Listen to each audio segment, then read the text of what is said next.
ಶಾರೀರಿಕವಾಗಿ ನಾವು ಬದುಕೇ ಇರ್ತೀವಿ, ಬಟ್ ಆತ್ಮಿಕವಾಗಿ ಸತ್ತು ಹೋಗಿರ್ತೀವಿ. ಹೇಗೆ ಹೇಳ್ತೀರಾ ಸಿಸ್ಟರ್ ಅಂತ ನೀವು ನನ್ನನ್ನು ಕೇಳಿದ್ರೆ, ಆತ್ಮಿಕ ಮರಣ ಅಂದ್ರೆ ಏನ್ ಗೊತ್ತಾ? ದೇವರ ಸನ್ನಿಧಿ ನಮ್ಮ ಜೀವಿತದಲ್ಲಿ ಇಲ್ಲದೆ ಇರುವುದೇ ಆತ್ಮಿಕವಾಗಿರುವಂತಹ ಮರಣ. ಏನ್ ಹೇಳಿ? ದೇವರ ಸನ್ನಿಧಿ ನಮ್ಮ ಜೀವಿತದಲ್ಲಿ ಇಲ್ಲದೆ ಇರುವುದೇ ಆತ್ಮಿಕ ಮರಣ ಆಗಿದೆ.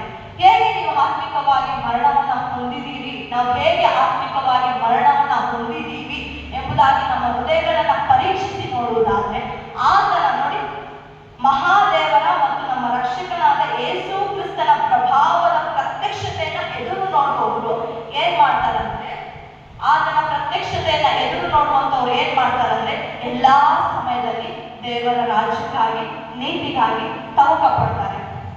ಎಲ್ಲಾ ಸಮಯದಲ್ಲಿ ಪ್ರಾರ್ಥನೆ ಮಾಡ್ತಾ ಇರ್ತಾರೆ. ಎಲ್ಲಾ ಸಮಯದಲ್ಲಿ ಅಟ್ಲೀಸ್ಟ್ ವಾರದಲ್ಲಿ ಒಂದು ದಿವಸ ಉಪವಾಸ ಪ್ರಾರ್ಥನೆ ಮಾಡ್ತಾರೆ. ಅಟ್ಲೀಸ್ಟ್ ಒಬ್ಬರಿಗಾದ್ರೂ ದೇವರ ಸುವಾರ್ತೆಯನ್ನ ಹೇಳ್ತಾರೆ.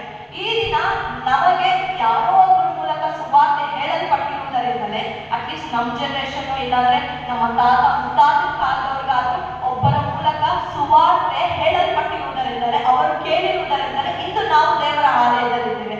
ಅದೇ ರೀತಿ ಮತ್ತೊಬ್ಬರು ಕೂಡ, ಅನ್ಯರು ಕೂಡ, ದೇವರ ಅರಿಯದೇ ಇರುವಂತಹ ಪ್ರಜೆಗಳು ಕೂಡ ದೇವರನ್ನ ಅರಿತುಕೊಳ್ಬೇಕಂದ್ರೆ ನಾವೇನ್ ಮಾಡ್ಬೇಕು? ಸುವಾರ್ತೆಯನ್ನ ಹೇಳಬೇಕು.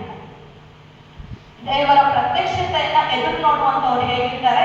ಎಲ್ಲಾ ಸಮಯದಲ್ಲೂ ತಮ್ಮ ಸಮಯವನ್ನ ವ್ಯರ್ಥ ಮಾಡಿಕೊಳ್ಳದೆ ಪ್ರಾರ್ಥನೆ ಮಾಡ್ತಾ ಇರ್ತಾರೆ, ದೇವರ ವಾಕ್ಯವನ್ನ ಓದ್ತಾ ಇರ್ತಾರೆ, ಕುಟುಂಬ ಪ್ರಾರ್ಥನೆಗಳನ್ನ ಕ್ರಮ ತಪ್ಪದೆ ಮಾಡ್ತಾ ಇರ್ತಾರೆ, ಮತ್ತು ವಿಶೇಷವಾಗಿ ದೇವರ ಪ್ರೀತಿಯನ್ನ ಇತರರಿಗೆ ಹಂಚ್ತಾ ಇರ್ತಾರೆ. ವಿಶೇಷವಾಗಿ ದೇವರ ವಾಕ್ಯ ಏನ್ ಹೇಳಿದೆಯೋ ಅದರ ಪ್ರಕಾರ 100ಕ್ಕೆ 100ರಷ್ಟು ಕೈಗೊಳ್ಳುವ ಹಾಗೆ ಅವರು ಅವರ ದೇಹಕ್ಕೆ ಕ್ರಮಶಿಕ್ಷಣವನ್ನ ಕೊಡುತ್ತಾ ದೇವರ ವಾಕ್ಯಾನುಸಾರವಾಗಿ ಜೀವಿಸ್ತಾರೆ.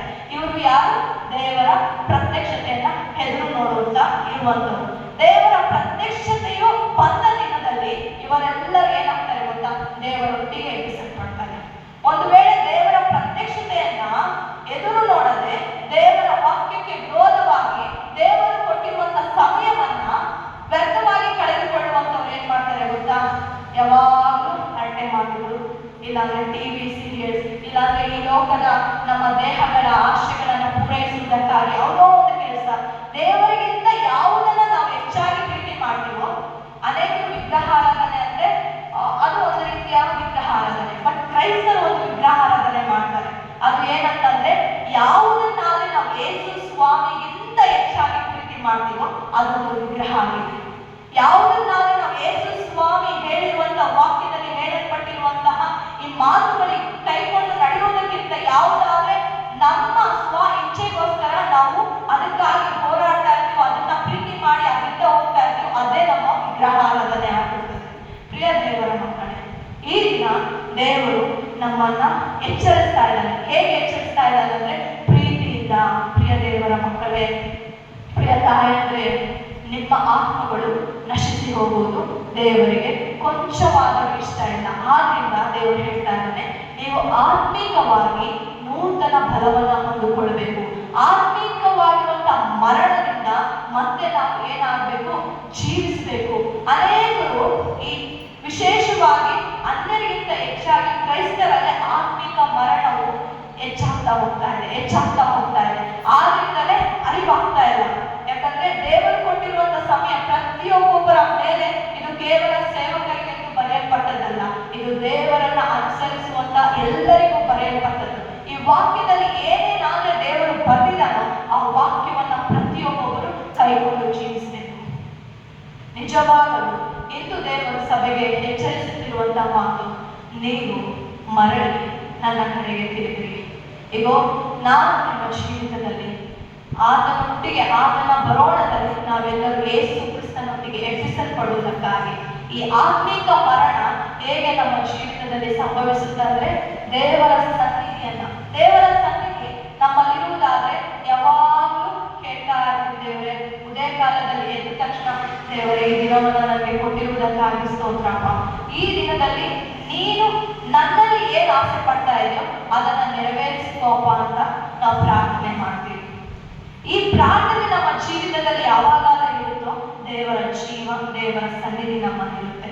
ಅನೇಕರ ಕುಟುಂಬದಲ್ಲಿ ಯಾವಾಗಲೂ ಗಲಿಬಿಲಿದೆ, ಯಾವಾಗಲೂ ಕಣ್ಣೀರೆ, ಯಾವಾಗಲೂ ಒಂಥರ ಡ್ರೈನೆಸ್, ಒಣಗಿ ಹೋಗಿರುವಂತಹ ಒಂದು ರೀತಿಯಾಗಿರುವಂತಹ ಬೇದನೆ, ಒಂದು ತರಹದ ಬೇದನೆ. ಆ ಬೇದನೆ ಯಾಕೆ ನಮ್ಮಲ್ಲಿ ಬರುತ್ತಂದ್ರೆ ದೇವರ ಸನ್ನಿಧಿ ನಮ್ಮಲ್ಲಿ ಇಲ್ಲದೆ ಇರುವುದ ಕಾರಣ. ದೇವರ ಸನ್ನಿಧಿ ಇರುವಂತವರ ಜೀವಿತದಲ್ಲಿ ಏನಾಗುತ್ತೆ ಅಂದ್ರೆ ಯಾವುದೇ ಅನಾನುಕೂಲವಾಗಿರುವಂತಹ ಪರಿಸ್ಥಿತಿ ಇದ್ರೂ ಕೂಡ ಅವರ ಜೀವಿತದಲ್ಲಿ ಸಂತೋಷ ಇರುತ್ತದೆ, ಅವರ ಕುಟುಂಬಗಳಲ್ಲಿ ಪ್ರಾರ್ಥನೆ ಇರುತ್ತದೆ, ಅವರ ಜೀವಿತಗಳಲ್ಲಿ ಯಾವಾಗಲೂ ಸ್ತುತಿ ಆರಾಧನೆ ಇರುತ್ತದೆ, ಅವರ ಕುಟುಂಬ ಒಂದು ಚಿಕ್ಕ ಪರಲೋಕವಾಗಿರುತ್ತದೆ. ನಿಜವಾಗಲೂ ಯಾವಾಗಾದ್ರೂ ನಾವು ದಿನವೆಲ್ಲ ಪ್ರಾರ್ಥನೆ ಮಾಡುತ್ತಾ ಗಂಡ ಹೆಂಡತಿ ಮಕ್ಕಳು ಅತ್ತೆ ಮಾವ ಎಷ್ಟು ಆಸ್ತಿ ಐಶ್ವರ್ಯ ಇದ್ರೂ ಕೂಡ ದೇವರ ಸನ್ನಿಧಿ ನಮ್ಮ ಕುಟುಂಬದಲ್ಲಿ ಇಲ್ಲದೆ ಹೋದ್ರೆ ಏನೋ ಒಂದು ರೀತಿಯ ವೇದನೆ, ಬಾಧೆ, ದುಃಖ ಎಲ್ಲ ಸಂಭವಿಸೋದು ಯಾವಾಗ ಅಂದ್ರೆ ಆತ್ಮಿಕವಾಗಿರುವಂತಹ ಮರಣವನ್ನ ನಾವು ರುಚಿ ನೋಡಿದಾಗ.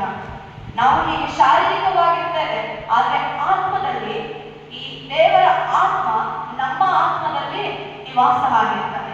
ಯಾಕಂದ್ರೆ ರೋಮ 8ನೇ ಅಧ್ಯಾಯದಲ್ಲಿ ಹೇಳಲ್ಪಟ್ಟಿರುವ ಪ್ರಕಾರ ಯಾರ್ಯಾರು ಪವಿತ್ರಾತ್ಮನಿಂದ ನಡೆಸಲ್ಪಡ್ತಾರೋ ಅವರೇ ದೇವರ ಮಕ್ಕಳು ಎಂಬುದಾಗಿ ದೇವರ ಆತ್ಮನು ಸ್ಪಷ್ಟವಾಗಿ ದೇವರ ವಾಕ್ಯದಲ್ಲಿ ಬರೆಯಲ್ಪಟ್ಟಿದ್ದಾನೆ.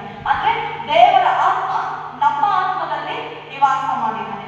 ಈ ಆತ್ಮ, ದೇವರ ಆತ್ಮ ನಮ್ಮ ಆತ್ಮದಲ್ಲಿದ್ದಾಗ ನಾವು ಒಂದು ಮಾಡ್ತೇವೆ, ಯಾವಾಗಲೂ ದೇವರನ್ನ ನೋಡ್ತಾ ಇರ್ತೀವಿ, ಯಾವಾಗಲೂ ದೇವರ ಸ್ವರವನ್ನ ಕೇಳಿಸಿಕೊಳ್ಳೋದಕ್ಕೆ ಇಷ್ಟಪಡ್ತಾ ಇರ್ತೀವಿ, ಯಾವಾಗಲೂ ನಮ್ಮ ಕುಟುಂಬವನ್ನ ಹೇಗೆ ನಡೆಸ್ತೀವಿ ಗೊತ್ತಾ? ಅದಕ್ಕಾಗಿ ಎಸ್ಪೆಷಲಿ ಸ್ತ್ರೀಯರಿಗೆ ಬರೀತಾರೆ ದೇವರು, ಜ್ಞಾನವೆಂಬಾಕೆಯು ತನ್ನ ಮನೆಯನ್ನ ಕಟ್ಟಿಕೊಳ್ಳುವಳು. ಹೇಗೆ ಕಟ್ಟಿಕೊಳ್ತಾರೆ?